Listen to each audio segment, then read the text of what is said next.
Anderson, tá em casa, mano. Eclesiastes, capítulo 2. Mais uma vez, é o mesmo texto que meditamos na quarta-feira. Quarta-feira passada, nós começamos os encontros de espiritualidade online. E nós tivemos aí um acréscimo no quórum de 1.200%, hein? Foi muito bom, né? A turma cheia, umas 12 pessoas estavam por lá. Foi um tempo preciosíssimo, preciosíssimo. E eu quero mais uma vez reiterar o convite, participe, você vai receber o link lá no grupo da igreja. Se você precisar, não estiver no grupo da igreja, a gente te inclui, faz o link chegar até você. Teve gente que estava trabalhando até, mas estava no trabalho, ouvindo a meditação, orando junto. Foi muito, muito bom. E a gente vai ler o texto dessa noite, mas antes eu quero convidar você para orar, antes de nós lermos. Pai amado, Pai querido, ó Espírito Santo de Deus, ilumina nossas mentes, nossas almas, nossos corações, para discernirmos a Tua palavra, aquilo que o Senhor tem para a gente nessa noite. Fala aos nossos corações, fala profundamente à nossa alma, nos dá instrução, nos ensina a viver. É o que eu peço por mim, por toda a nossa comunidade de fé, em nome de Cristo Jesus. Amém, amém. Só vou pedir para o Val, desliga para mim, Val, por favor. Obrigado. O texto que nós vamos ler, Eclesiastes 2, a partir do 17, eu vou ler. Se prepare que eu vou fazer comentários ao longo da leitura para a gente entender o texto, lembrando que a gente está no Eclesiastes. O sábio do Eclesiastes, ele vai escrever analisando a vida de um modo bastante cru, bastante difícil, bastante tenso, bastante até com uma carga de pessimismo que não é pouca não. Então, você tem que entender que quando a gente lê, não somente o Eclesiastes, mas a Bíblia toda, mas especialmente o Eclesiastes, entender que você vai ter que brigar com o texto. Se você parar nos versículos lá e ficar por lá, meu amigo, é pior que a musiquinha do Fantástico de domingo à noite. É triste, né? Por falar nisso, tem tudo a ver com a mensagem, a musiquinha do Fantástico. Mas eu vou ser a musiquinha do Fantástico para vocês, que eu vou falar sobre trabalho. Então se prepare. Diz assim o sábio: por isso desprezei a vida, pois o trabalho que se faz debaixo do sol pareceu-me muito pesado. Tudo é inútil, tudo é correr atrás do vento. Inútil, é vento, é sopro. É passageiro, essa que é a ideia que está permeando todo o texto do Eclesiastes. E ele começa a falar aqui sobre o assunto da noite, que é trabalho. Que o trabalho, o que ele é? Ele é muito pesado, ele é duro. E ele despreza a vida, e com a vida ele despreza também o próprio trabalho em si. Porque é muito pesado aquilo que a gente tem que fazer todos os dias debaixo do sol. E ele continua: desprezei todo o meu trabalho, pelo qual eu tanto me esforçara debaixo do sol, pois terei de deixá-lo para aquele que me suceder. E quem sabe se ele será sábio ou tolo?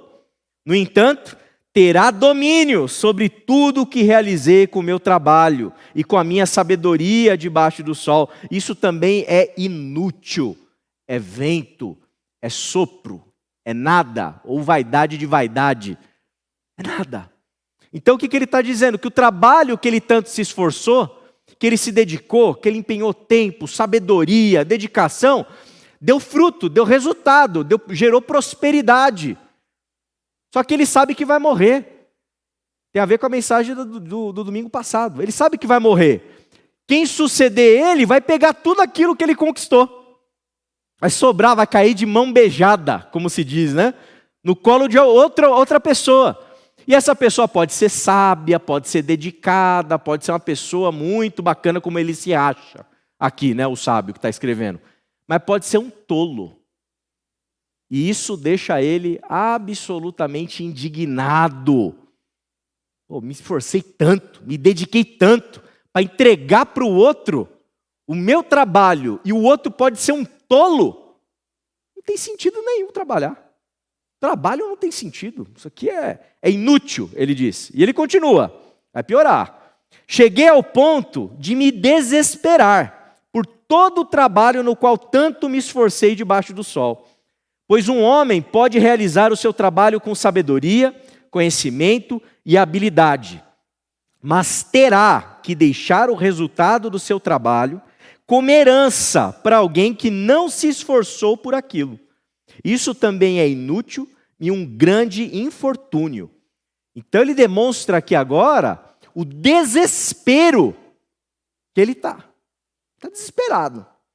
Por quê? Esforço, conhecimento, habilidade, sabedoria, dedicação, tempo, dor de cabeça. Investiu a vida inteira para construir um império. E ele tem que deixar o resultado desse império, o resultado desse trabalho, como herança para alguém que não se esforçou. Inutilidade. Vamos continuar. Que proveito tem um homem de todo o trabalho, de todo o esforço e empenho com que se esforça debaixo do sol? Todos os dias estão cheios de pura dor e tarefas frustrantes. Nem mesmo durante a noite o seu coração descansa. Isso também é inútil. Inutilidade. Por quê? Porque todo dia é um dia difícil debaixo do sol. É um dia cheio de dor, dificuldade, penúria, lamúria. Sabe? Uma coisa cansativa. E voltando ainda um pouquinho ao trecho anterior, esse desconforto, esse desespero por saber que aquilo que ele se esforçou, que ele conquistou, vai ficar para o outro. Percebe que tem um tom até egoísta na fala dele. Tom egoísta. Eu vou me dedicar tanto para deixar para outra pessoa? Quase que ele está pedindo assim. Ele queria ser realmente um faraó, né? E levar toda a riqueza dele para debaixo do túmulo, para chegar na eternidade com tudo aquilo que ele conquistou. Ele está percebendo que não é assim e ele não está conseguindo dormir à noite.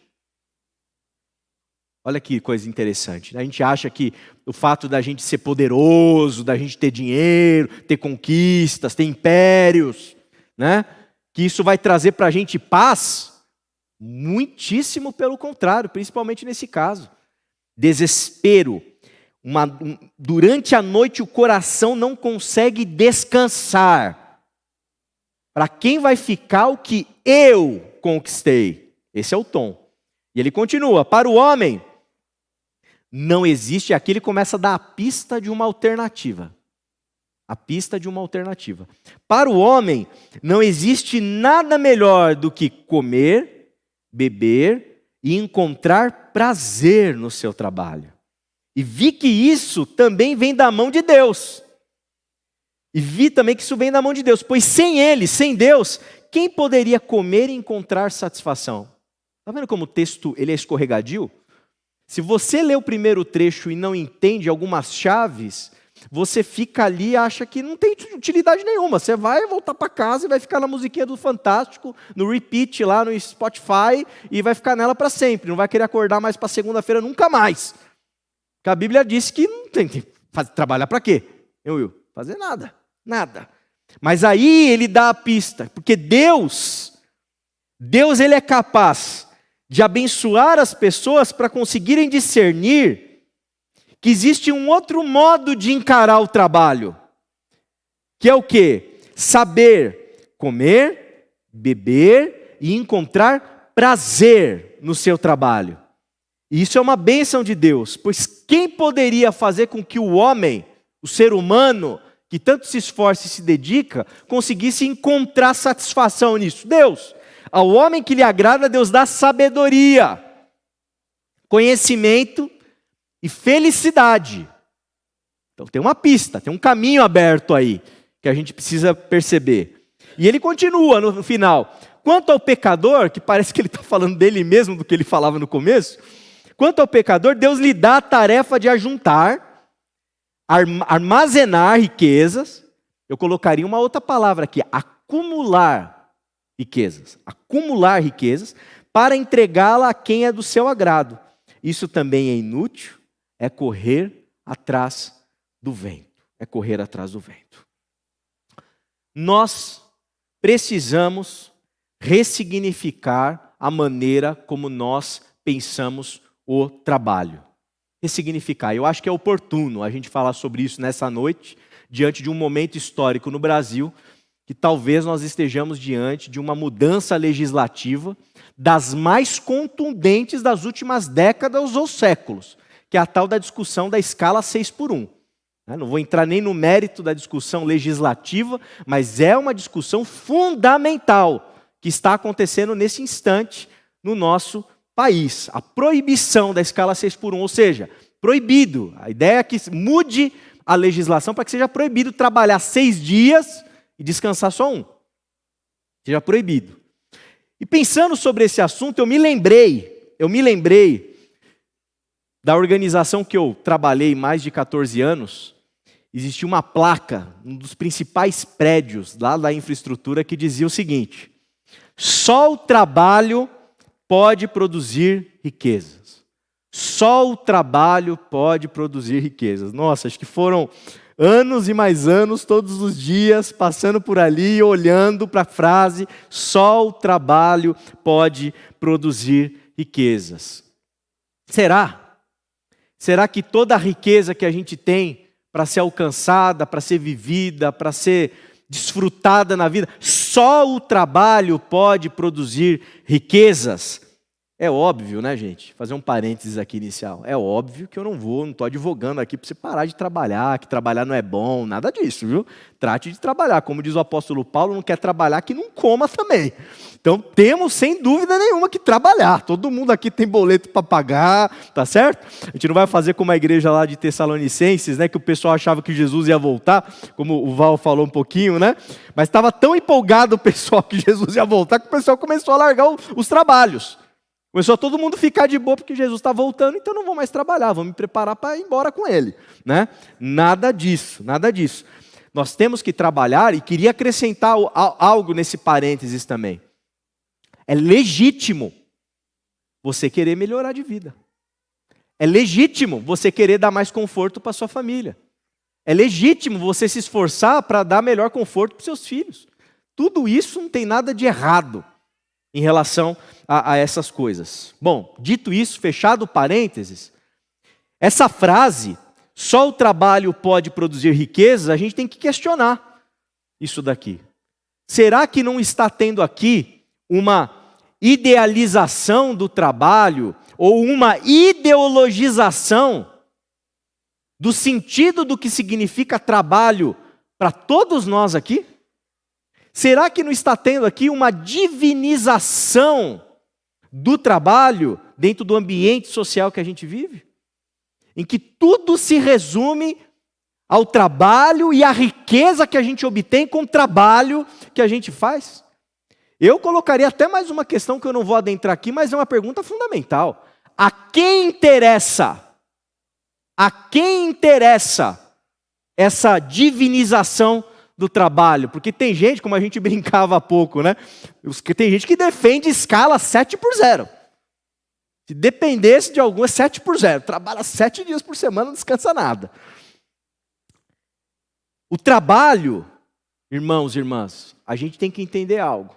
Ele não é um fim em si mesmo. Ele não é um fim em si mesmo. O humano, o ser humano, ele é maior e mais importante que o trabalho em si. O ser humano, ele vem antes do trabalho. A dignidade humana é mais importante que o trabalho em si. E tendo em vista isso, nós precisamos pensar como que do ponto de vista bíblico, teológico, cristão, nós devemos assim encarar o trabalho. O que esse texto que nós lemos, desse sábio, nos provocando, nos trazendo inquietações, quase que de alguma maneira nos confundindo, para acharmos que tudo realmente é uma grande inutilidade, o que esse texto nos provoca sobre a maneira como a gente encara o trabalho, como a gente significa o trabalho, como a gente dá sentido ao trabalho? Porque me desculpem, a frase lá que eu citei, só o trabalho pode produzir riquezas, ela não deve ditar o sentido de trabalho que nós devemos ter, na medida em que nós somos discípulos de Jesus de Nazaré. Então, é o Evangelho, é a potência do Evangelho, é o sentido bíblico-teológico que precisa nortear a maneira como a gente vai encarar o que significa o trabalho que a gente realiza.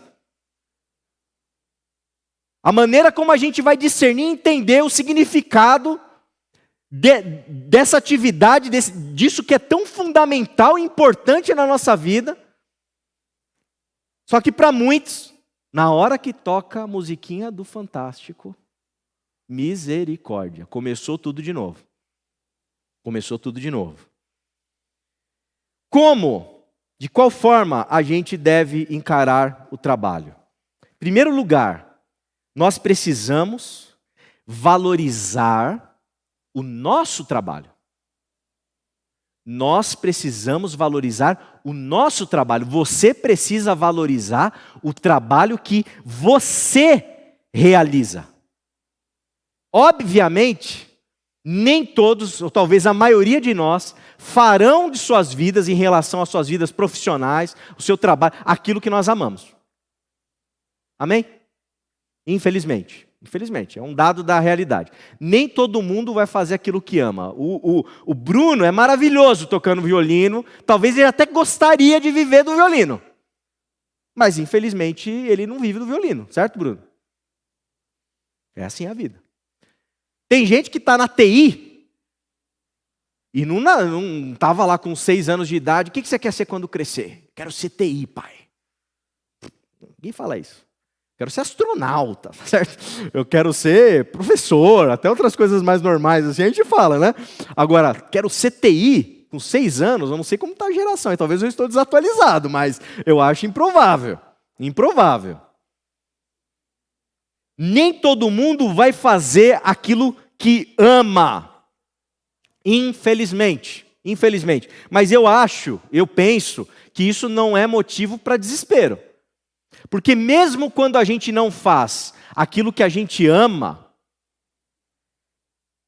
mesmo quando a gente não faz aquilo que a gente ama, isso não significa que a gente não precisa dar significado e sentido para aquilo que as nossas mãos produzem. Para aquilo que as nossas mãos produzem, para aquilo que você produz. Porque você acorda cedo todos os dias da semana para produzir algo, para fazer algo. Você acorda todos os dias de manhã cedo para criar algo, para transformar alguma coisa. O que você produz? O que as tuas mãos fazem? Qual que é o resultado daquilo que você faz? Você precisa valorizar o que você faz. Valorizar. Você não pode, irmão e irmã, se tornar uma pecinha dentro de uma engrenagem grande e complexa, em que você só faz uma roda girar e você não sabe nem por quê. Você precisa entender qual que é o serviço que você está produzindo, aquilo que você está fazendo, e encontrar sentido naquilo. Sentido naquilo. Exemplo, você pode ser um Uber. O que você faz? O que você está fazendo? Você está transportando pessoas. Você pode fazer isso e encontrar sentido nessa sua atividade.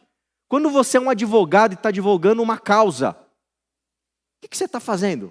Você está advogando uma causa, tem alguém que está sendo defendido por você.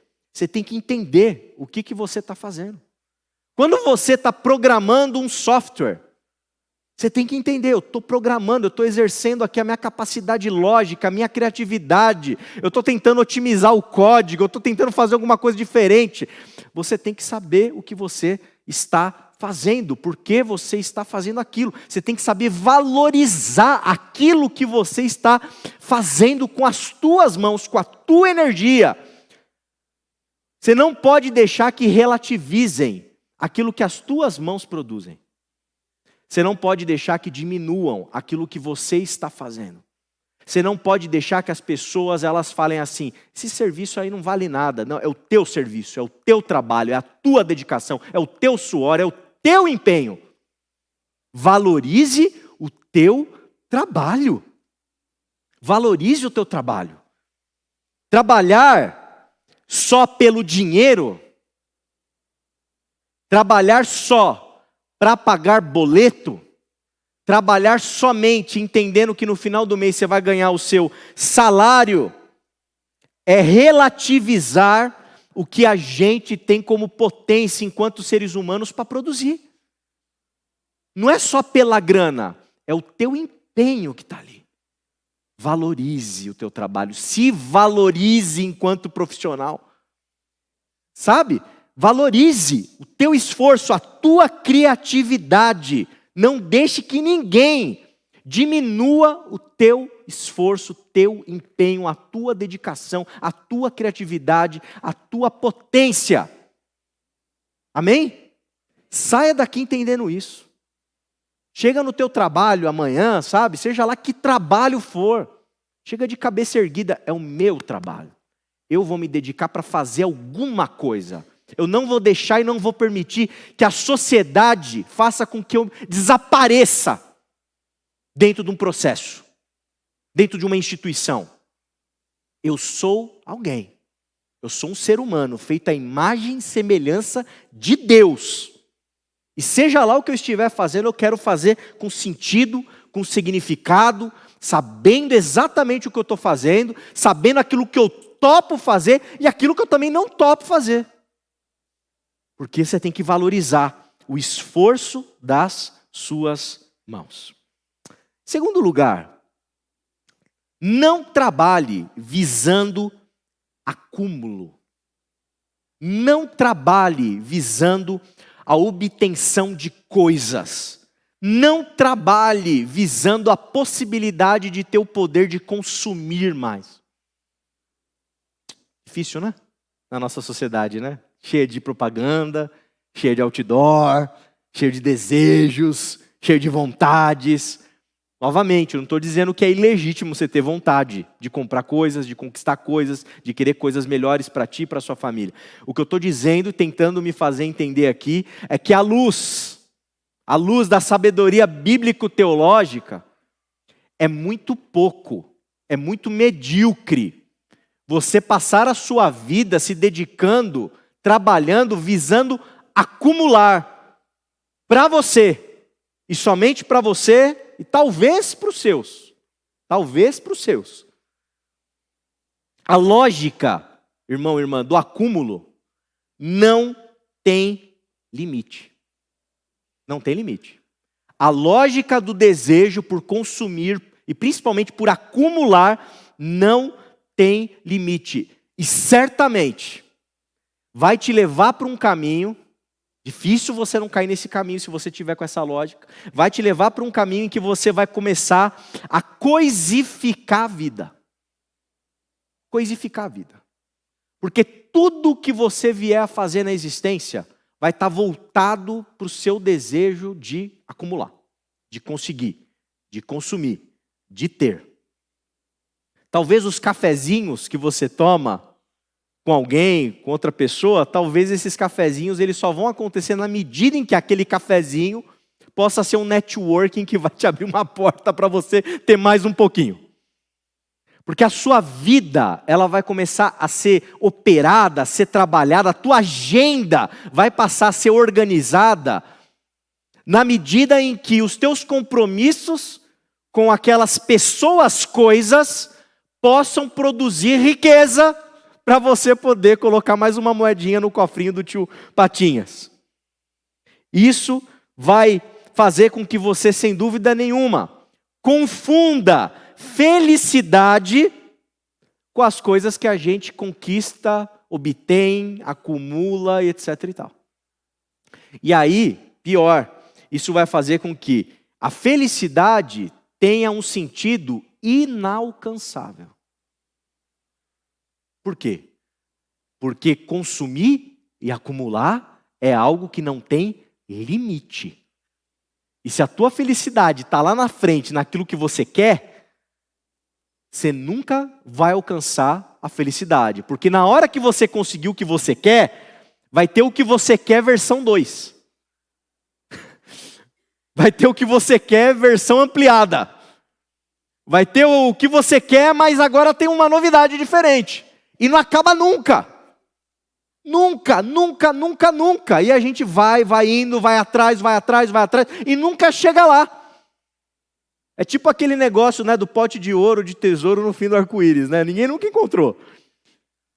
Porque não é, porque a felicidade, ela não é aqui algo que você desfruta no agora, que faz você ter plenitude de vida. Ela é sempre algo relacionado àquilo que a gente vai obter lá.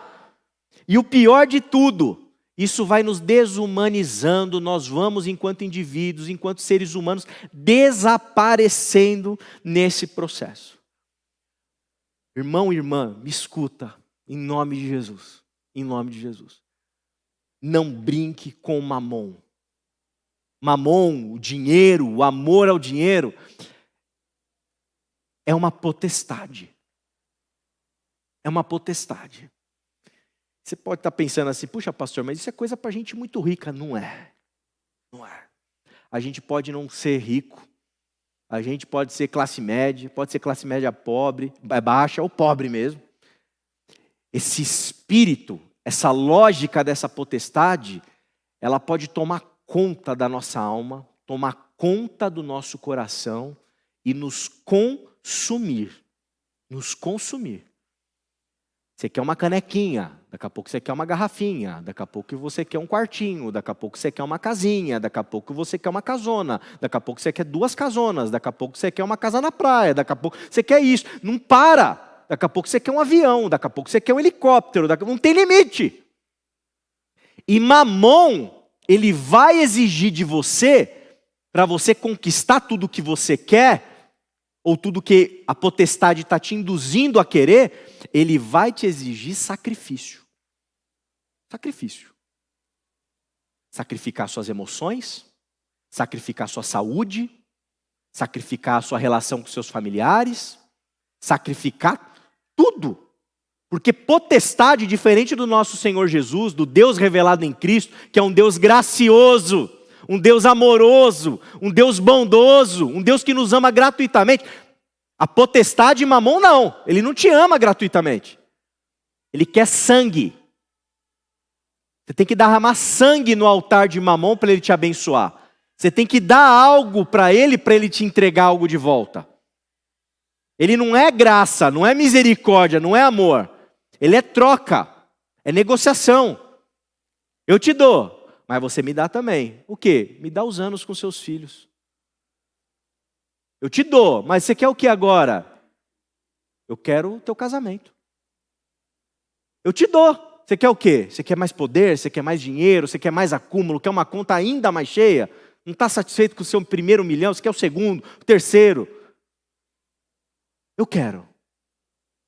O que você quer? O que eu preciso fazer agora? O que eu tenho que sacrificar? Sua saúde. Seu tempo, sua vida. Tem gente que sacrifica literalmente o próprio filho. Tem gente que faz vista grossa para as coisas mais absurdas que a gente pode imaginar. Eu sempre lembro daquele caso do famoso doutor Jairinho, lá do Rio de Janeiro, né, um vereador que espancou o menino Henri até a morte. Lembram-se dessa desgraça? Eu me lembro que dentro das reportagens, vira e mexe, citava o fato de que a mãe, porque era enteado do rapaz, o menino, a mãe sabia dos maus tratos. Ela tinha percepção das marquinhas no corpinho do menino. Por que não fez nada? O que ela estava ganhando, não fazendo nada, fazendo vista grossa para o filhinho dela? O ambiente social, apartamento bom, a viagem, restaurante, sei lá o que estava ali incluso. Mamon pede sacrifício. Sacrifício. Não se submeta a isso, meu irmão e minha irmã. Não trate o trabalho como um mecanismo de acúmulo. Isso é diabólico. Isso não tem nada a ver com a gente. Nós não somos o povo do acúmulo, nós somos o povo da generosidade, da partilha, da distribuição. A gente não ganha para acumular para a gente ficar bem e feliz lá que agora eu estou vendo lá que tem tanto na minha conta. Se a gente está no 0 a 0 e se a gente está no cheque especial e rodando o cartão de crédito, dependendo, a gente está muito mais santo do que o outro que está todo acumulado, só o trabalho pode produzir riqueza e voando de helicóptero para lá e para cá. Me lembro também de uma outra história de um executivo. Minha mãe acabou conhecendo, sem querer, num consultório odontológico, uma mulher que ia cuidar dos dentes, sempre sozinha. Sempre sozinha. Lutando contra um câncer, sempre sozinha. Fazendo quimioterapia, sempre sozinha. Onde está o seu esposo? Trabalhando. Trabalhando. Sem companhia. Solitária. Mamon exige sacrifício. Não trabalhe visando o acúmulo, meu irmão e minha irmã. Isso não é de Deus. Esse não é o objetivo do trabalho e não é o sentido que nós devemos dar para a força dos nossos braços, daquilo que a gente produz. Por fim, irmão e irmã, a vida, já falei que o humano é maior do que o trabalho, mas a vida é maior do que o trabalho. Como disse o nosso Senhor Jesus, o homem não foi feito para o sábado. É o sábado que foi feito para o homem. O descanso é feito para a gente. E dentro dessa discussão do 6x1, eu ouvi algumas coisas que eu falei, gente, tem gente que é cara de pau, é mau caráter. Porque já totalmente ideologizado, o sujeito, pastor, fulano de tal, dizia assim, não pode não, tem que trabalhar 6x1. Deus trabalhou 6 dias e descansou o 7º. Quem viu isso aí, alguma coisa assim? Cara de pau, desonestidade intelectual, desonestidade, porque a Bíblia está recheada de textos que falam assim, tem que perdoar as dívidas de todo mundo, o ano do jubileu, o ano sabático. A Bíblia fala sobre devolver a terra aos donos originários. Está tudo na Bíblia. A terra fala que do Senhor é a terra e tudo que nela há. Então, o texto bíblico relativiza até o sentido nosso, moderno, de propriedade privada. Aí o cara vem com essa conversinha aí. Não, o sábado foi feito para nós. A vida, irmão e irmã, é dom de Deus. A vida é graça dada por Deus para a gente poder viver e experimentar a realidade da existência de uma maneira prazerosa, alegre, vivermos com felicidade. O texto vai falar de Eclesiastes lá na pista que o sábio dá, que feliz é aquele que pode comer, beber e desfrutar do prazer do trabalho. Olha o que o texto faz. Ele aproxima e cola no trabalho a questão do prazer, a questão da satisfação. Então me desculpem, mas assim, é óbvio que tem alguma coisa errada numa pessoa que tem que passar 2 horas e meia atravessando a cidade para trabalhar de segunda a sábado num comércio, se submetendo a 4 horas de transporte público todos os dias, uma jornada de trabalho de mais de 6, 7 horas, para chegar em casa, dormir para acordar, para começar tudo de novo, e não conseguir assistir um filme. Não conseguir fazer nada. Desfrutar da vida e da alegria, e chamar um amigo em casa para dividir um bolinho, ou para fazer como eu fiz agora há pouco à tarde, ir num cafezinho, comer um bolo e bater papo. Não tem cabimento a gente pensar que a nossa vida e o significado que a gente vai dar para o trabalho é algo que vai ser divinizado ao ponto de subtrair a nossa vida. Subtrair a nossa alegria, o nosso prazer de poder viver, de poder experimentar a existência. Portanto, eu queria que você saísse daqui nessa noite, o desejo do meu coração, a minha oração. Saia daqui liberto e livre para entender que a vida está aí para ser vivida. que faz parte da existência e que Deus deseja que você se alegre na vida, que você faça o fute-churras muitas vezes na caminhada. Que você desfrute de tempo para não fazer nada. Para você sorrir na existência, se alegrar, para você ficar na rede. Ficar na rede. O que é produzido numa rede? Nada. Nada, não tem nada, não está produzindo nada na rede. Mas a rede é o lugar, talvez o símbolo aqui do jeito que eu estou falando, do descanso, da satisfação, do prazer. Que você possa ter tempo e lembrar que você tem direito a esse tempo de brincar com seus filhos, de se divertir na vida, de ir para o estádio. Eu estava vendo aqui o André e a Thalita estavam lá na Vila Belmiro. Não estava no Morumbi, na Vila Belmiro, tudo bem. Mas estava lá assistindo o jogo do Santos. Que coisa boa assistir o jogo do Santos. Que coisa boa assistir o jogo de futebol. Coisa boa separar a tua rotina no meio da semana para você ir ver o time que você torce. E torce. O que você está produzindo quando você torce? Emoção, mas do ponto de vista da lógica comercial, nada. Você não está produzindo nada. Na verdade, você está dando seu dinheiro lá para o clube privado. Mas você está lá se emocionando, torcendo, né? Como diz o Nando Reis lá, acho que, né? O Samuel, né? Que coisa linda é uma partida de futebol. Que coisa linda é a gente poder ter tempo para poder nos divertir. Que coisa boa é você poder escutar música. É você poder parar para cozinhar. Para fazer uma comida para os seus amigos, para suas amigas, para a sua família. Sabe aquela macarronada de domingo? O que está sendo produzido em termos de riqueza e de acúmulo? Nada. Quanto vale, quanto custa fazer uma macarronada em casa de domingo? Nada, é barato, acessível.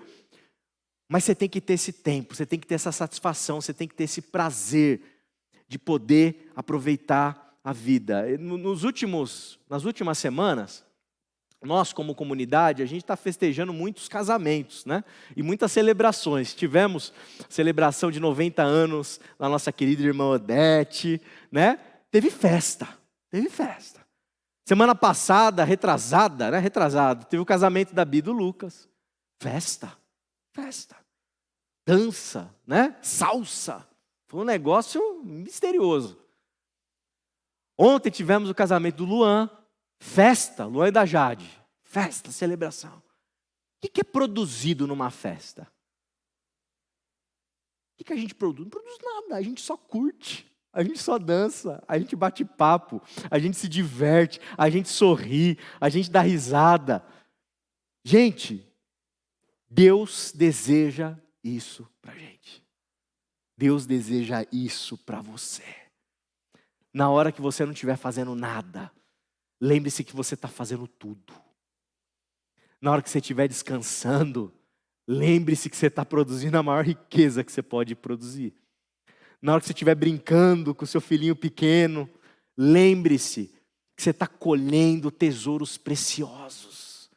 Na hora que você estiver numa festa de casamento, que alguém pagou, que você não pagou nada, só está lá comendo e se divertindo. E que até os noivos que pagaram para todo mundo se divertir, estão se divertindo também. Lembre-se que Deus quer isso. Que Deus quer essa satisfação. Que a vida não é só trabalho. A vida é maior que o trabalho. Tem tesouros e riquezas mais preciosos do que aquilo que o trabalho pode nos trazer. Portanto, não é o trabalho que produz riqueza. A nossa humanidade, a imagem e semelhança de Deus em mim, em você, em nós, as potências que Deus nos deu, a nossa criatividade, a nossa capacidade de fazer coisa bonita, a nossa capacidade da gente se emocionar juntos, da gente chorar num solo de violino, a nossa capacidade da gente poder curtir, sorrir, dançar, a nossa possibilidade enquanto seres humanos de nos alegrarmos com bebida, comida e festa. de encontrarmos sentido e valor na força das nossas mãos que produzem coisas, códigos de computador que sejam, serviços prestados, bem prestados de maneira bonita a alguém. Isso tudo, gente, é aqui que está a riqueza. A gente é mais do que o nosso trabalho, a gente é mais do que o nosso salário, muito mais. E como herdeiros dessa tradição bíblico-teológica, eu queria te desafiar essa noite. Não normalize uma vida em que a gente só trabalha. Não é normal. Não normalize filhos crescerem longe da presença dos seus pais. Não normalize. Não normalize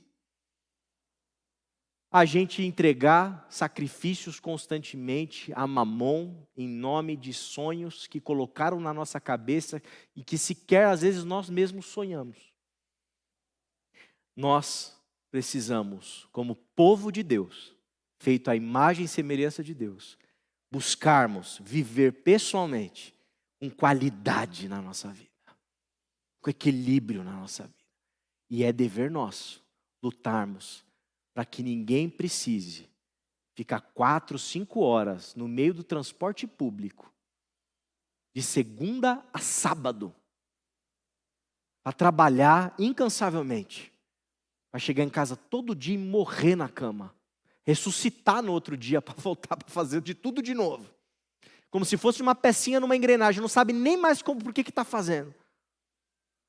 E chegar no único dia do descanso e querer, sabe fazer o quê? Dormir mais, porque está cansado para tudo. Pai, me leva para ver alguma coisa. Não, filho, papai não consegue agora.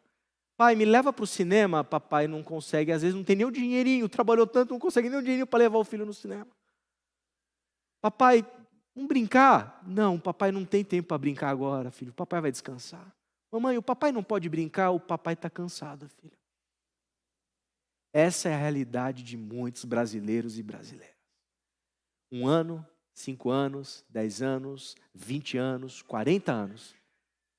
E colocaram às vezes na cabeça desse querido, dessa querida, só o trabalho pode produzir riquezas. Ah, é? Ah, é. Não é isso que a gente aprende com o nosso Deus. Que a gente traga um novo sentido e significado, um outro tipo de profundidade para aquilo que a gente faz e que a gente possa viver a boa vida que o Senhor tem para todos nós. Amém? Quero te convidar a orar comigo nessa noite. E te desafiar a consagrar, reconsagrar o teu trabalho. Colocar o teu trabalho diante do Senhor. Se você deseja consagrar o esforço das suas mãos, o sentido que você dá ao trabalho, fica de pé no seu lugar. Eu quero orar pela tua vida, quero orar pelo teu trabalho, quero orar pela tua atividade profissional, pedindo para que Deus te ilumine, te dê discernimento, te dê clareza, para que tudo seja ressignificado à luz daquilo que nós conversamos aqui nessa noite, para que você possa entender o trabalho de um jeito diferente, para que você possa exorcizar nessa noite o mamon que pode estar perto de você. Amém. Amém, irmãos queridos. Amém. Senhor, estamos diante de Ti nessa noite, Pai. Gratos ao Senhor pela sabedoria que vem do alto. Gratos pelo Senhor, pela luz de consciência do Teu Evangelho. Gratos ao Senhor por termos sido iluminados para discernirmos que as nossas vidas são mais valiosas para Ti do que o nosso trabalho em si. Pai, ilumina a mente desses queridos e que eles possam, Pai, a partir dessa noite, cultivar um novo tipo de relação com aquilo que as suas mãos produzem. Que eles possam, Senhor, valorizar aquilo que eles estão produzindo. Que eles possam encontrar sentido naquilo que está sendo feito. Se porventura não houver um pingo de sentido, Ó Senhor, que o Senhor ilumine, que o Senhor faça com que eles encontrem outros caminhos, outras possibilidades, mas Pai, que eles se encontrem sentido na força das suas mãos, na atividade que eles estão realizando, Pai amado. Que eles possam trabalhar não visando acúmulo, que eles possam trabalhar não visando encher os cofres como uns tios patinhas, não, Senhor. Que eles possam trabalhar entendendo que não é sobre essa lógica egoísta. Que eles possam trabalhar de uma maneira em que eles se coloquem e se portem como maiores do que o seu próprio trabalho. Que eles possam dominar, controlar suas emoções, não se submeter à tentação de mamon, do amor ao dinheiro, querendo usurpar e roubar a vida desses queridos, Pai. E que esses queridos possam, a partir desse dia, consagrar o seu trabalho a Deus, lembrando e valorizando que o sábado foi feito para eles, que o descanso é para eles, que o prazer é para eles, que os sorrisos são para eles, Pai. Que eles possam brincar a vida, que eles possam torcer, que eles possam deitar na rede, que eles possam descansar, que eles possam, Pai amado, viver a vida com intensidade, com profundidade, com beleza. Que eles possam, Senhor, fazer isso. Que eles se lembrem para todo sempre que a Tua graça, Teu amor, Tua bondade está para além da forma como eles são reconhecidos nessa lógica social. Que cada um de nós aqui é um filho amado do Senhor, uma filha amada de Deus. E que nós temos direito à dignidade, a equilíbrio, a diversão, a mesa cheia, comida farta. Que nós temos direito a sorrirmos, que a gente tem direito a brincarmos a vida, que nós temos direito a brincar com os nossos filhos, que nós temos direito, Senhor. E que a gente possa, Pai, desfrutar daquilo que o Senhor tem para cada um de nós. Em nome de Jesus, os abençoe.